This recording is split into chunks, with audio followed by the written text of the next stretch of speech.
mga libod suroy nga nakadapit sa pagtagad sa mga Subuanon ang naila nga si Berta sa Subo. Sagad mabantayan siyang naglaroy-laroy sa Osmeña Boulevard nga hugaw. Apan kumusta nakha siya karon? Ato siyang pangumustahon pinaagi sa report ni Mark Reggie Abella. Kinsay wala makaila sa libod suroy sa dakbayan sa Sugbo nga si Berta. Luyo sa kahugaw sa iyang biste, daghan ang nagtuo nga adunay unod ang iyang mga gipangyawit nga mga pulong. Nunot ni ini, ubay-ubay ang mikuha kaniya og video hinungdan nga siya na feature sa national TV. Human ma-feature, daghang mga maayong tao ang nagpakabana alang kang Berta. Gipasud siya sa usa ka addiction treatment and recovery center dinhi sa dakbayan.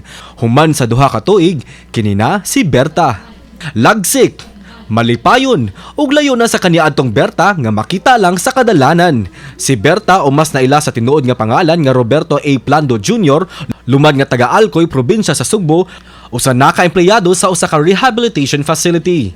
Gipaambit ni Berta ang yang dakong leksyon sa kinabuhi human makalingkawa sa adiksyon. Karon naka ko na-realize nga mas nindot man di ay nga why drugs, nindot man di ay nga walay bisyo, nindot man di ay nga kanang dili nakamangayo, dili naka-burden sa mga tao, kundi solution na kunya kanang nindot man di ay nga kanang magpuyo nga kanang simple life. Usa sa mga nakatabang ni Berta ang facility director nga si Emmanuel Llanos, kinsa nakasabot sa kahimtang ni Berta kay susama ni Berta na uli punusab siya kaniadto sa droga sud sa 18 ka tuig. Basketball player ko sa una, no?